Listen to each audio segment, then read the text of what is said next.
The village in it with a map and a plan. No place too tiny for this determined man. Crossing the counties one by one, you'll see in every English corner a bit of history.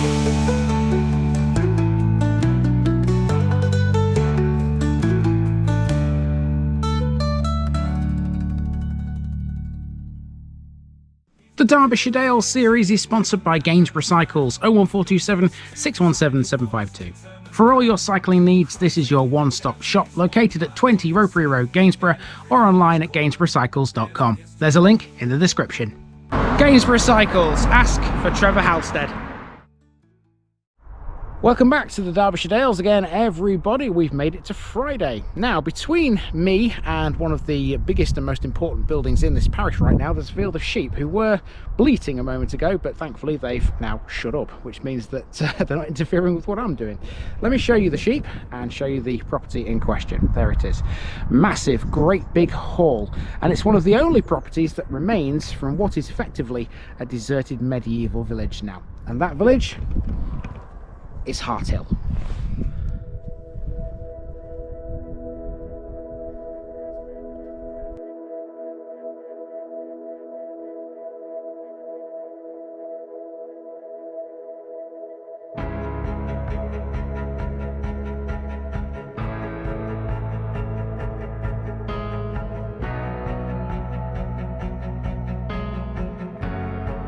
Harthill, Stag Hill.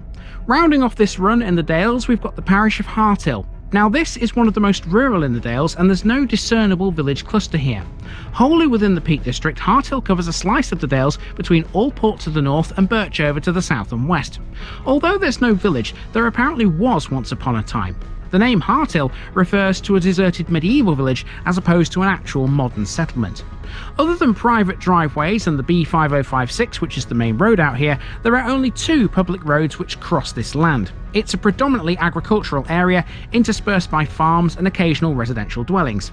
According to census data from 2021, just 48 people live within its boundaries, yet oddly, Harthill still manages to have some 8 listed buildings and 3 of the Dale's most iconic landmarks. Our main walk today, and yes there is one despite all I've just told you, will concentrate on those landmarks because they're all clustered together in a small area to the south of this vastly rural area. They are Cratcliffe Tor, 9 Stones Close and Robin Hood's Stride. They've all got more than enough to keep us occupied. Of those, Robin Hood's Stride is the one that's the most interesting. It's a gritstone outcrop, and legend has it that Robin Hood literally strode between the tower-like stones at either end of the tor. That's unlikely though, because they're 15 metres apart, but we love a good folklore tale, don't we? Let's see if we can cover those 15 metres. I don't think we'll do it in one stride though. We start this one with a long drive up to the main bit of civilization within Harthill Parish, and it's not exactly a heaving city. To do that, we're using the B5056, which runs for almost the entire length of the parish's eastern boundary. This is the modern thoroughfare through this vastly rural area. That wasn't always the case, mind you. A long time ago, Harthill Parish contained part of the ancient Derbyshire Portway. Predating Roman occupation in the area, the Portway ran roughly southeast to northwest through the parish. Elton Lane follows much of the route today, but there was a piece that branched off near Harthill Moor Farm, passing in between 2 of Harthill's ancient landmarks. The Anglo-Saxons referred to it as Portweg, which literally means the road to market. Sections of it were used by packhorse teams until the 19th century, and nearby Allport was a significant staging and trading post along its route. The Portway for centuries passed over this rich farm and pasture land. A sparsely populated area for countless years, Harthill was recorded in the Domesday Book as Hortill or Horthill. It was alternatively known by the 1800s as Harthill. The prefix comes from the word hart, meaning deer. Harthill Parish has countless examples of Bronze, Iron and Ice Age human occupation. Later features include the Castle Ring Camp, which was a Roman fort, and a man-made tumulus, both within Harthill Moor. We'll talk more about those in a little while. So, does anything remain of Harthill Village now? Well, yes and no. Let's take a look at Harthill Hall. In the distance there is Harthill Hall. It's not the original though. That possibly dated back to the Norman Conquest, but the building you see there was substantially rebuilt in the 16th century. Harthill today doesn't exist. Well, not as a standard village anyway.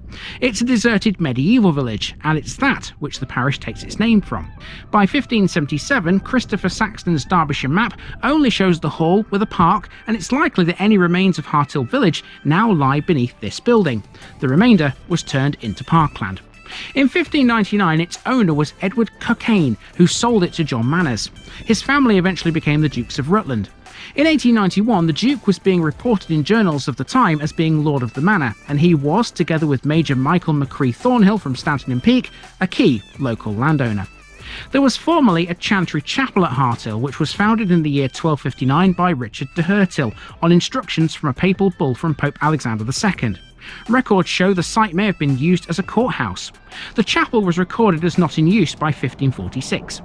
By the end of the 20th century, the hall had been substantially refurbished, and many of its outhouses, including that 13th century chapel, were converted to self-catering holiday accommodation. Speaking of which, Harthill Parish has quite a bit of that. And on this road where you can get a decent view of Harthill Hall, it's not the only hall you can see. I think, I'm not terribly sure of this, if you look in this direction, sort of beyond my car there, onto the hillside, I think that up there is Stanton Hall. I'm not terribly sure, I can't quite make it out from this distance. It's a long way away. There are a number of holiday lodges and campsites throughout the parish, catering particularly to Peak District visitors. Several landmarks and historic locations appealing to tourists are scattered throughout the wider area. It's no wonder really that this area appeals to tourists. Aiding that appeal is the Limestone Way, which passes through the parish from Birchover to Yolgrave. What about other industry then? Does Harthill have any? Yeah, of course it does. Farming is the main activity out here, and most of that takes place on the vast Harthill Moor. Harthill Moor can be defined as the area west of the B5056 and south of Allport. Crossing the moor is this lane, which will take us to where we need to go to start the walk in a moment. As well as its agricultural role, the area has also supported lead mining historically, with several sites scattered across the landscape. These include Blythe Mine and Broad Meadow, the present farm buildings of the latter being offices for the mining company in the 1800s. Other industries included lead smelting at Allport Smelt Mill to the very north of the parish alongside the Lathkill River, which was in use between 1845 and 1875. Its operations were controlled by the Barker and Rose families. Not much remains of that now, but there are flues, furnaces, chimneys, slag heaps and other features still around if you know where to go. Quarrying of stone also took place in the vicinity, and flour was refined further south downstream at a mill house, utilising the river as a power source. It's fair to say Harthill was never a sleepy part of the Dales.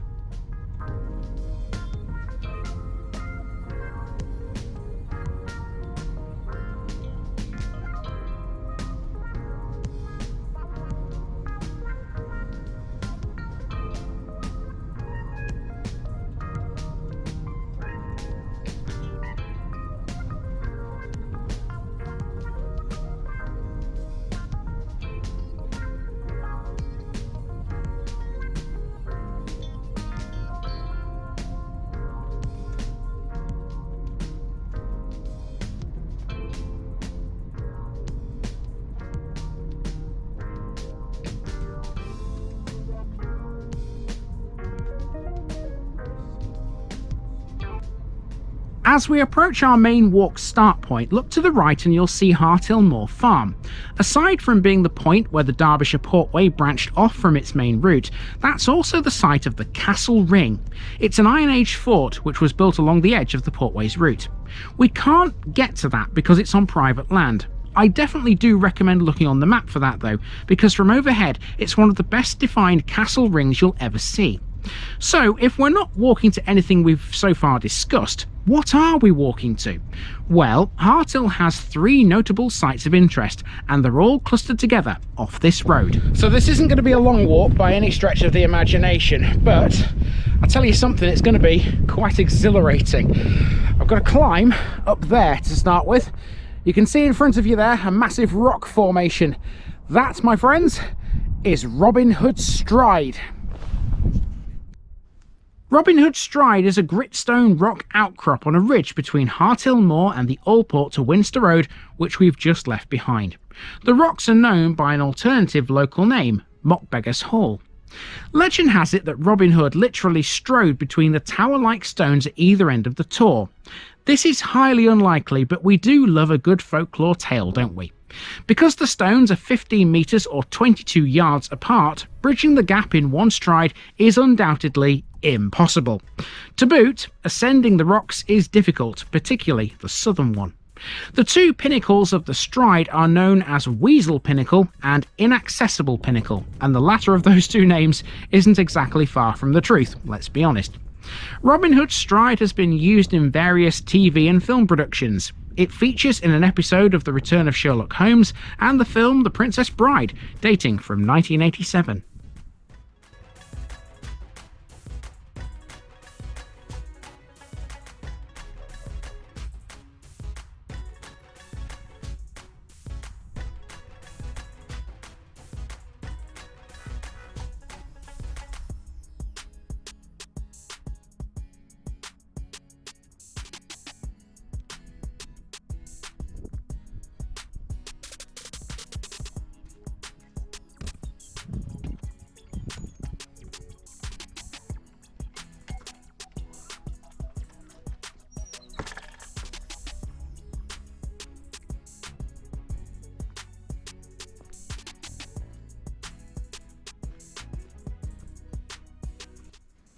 Just to the northeast lies Cratcliffe Tor, a crag which is composed of huge blocks of gritstone and largely hidden by trees.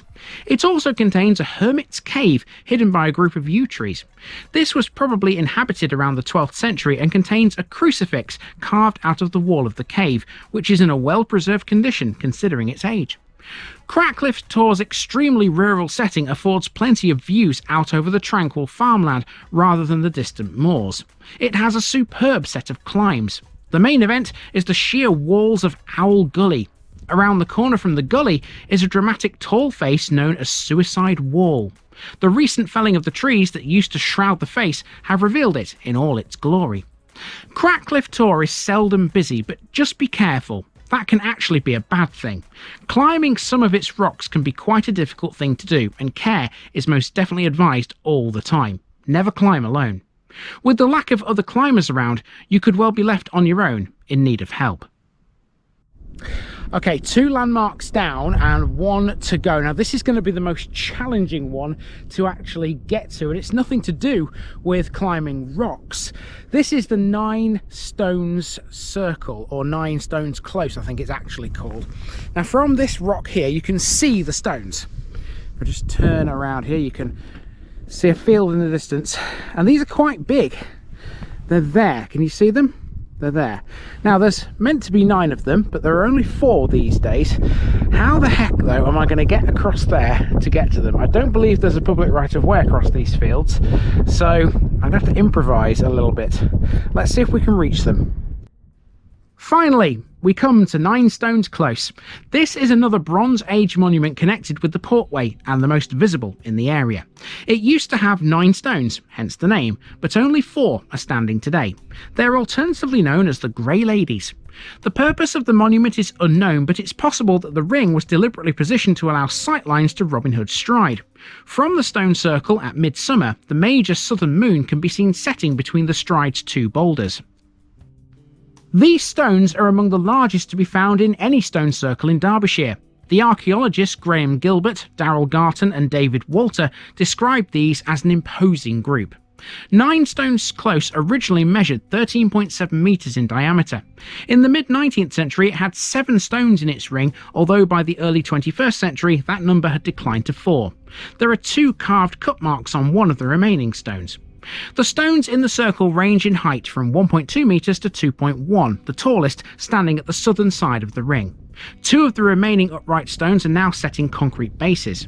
2 of them have fluting on their tops, caused by long-standing weathering, although whether this occurred prior to their inclusion in the circle is unknown.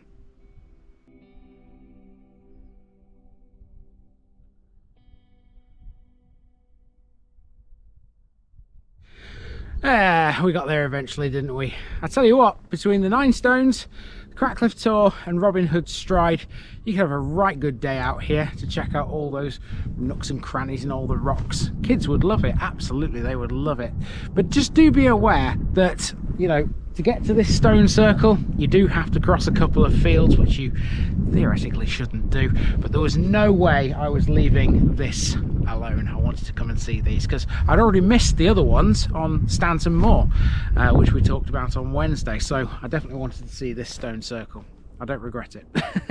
Anyway, from here, you can see Robin Hood Stride in the distance and Cratcliffe Tor over to the left, and the Limestone Way, public footpath, which people are on over there. I'm going to head back towards that now and leave Harthill behind.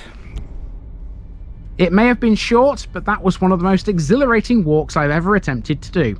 Take it from me, everyone, walking the Dales isn't an easy task at times. If you're heading off-road, be prepared. It's hilly and the terrain isn't that great. Proper footwear is needed at all times. That'll do us for another Dales run anyway. I'll see you back here again very soon.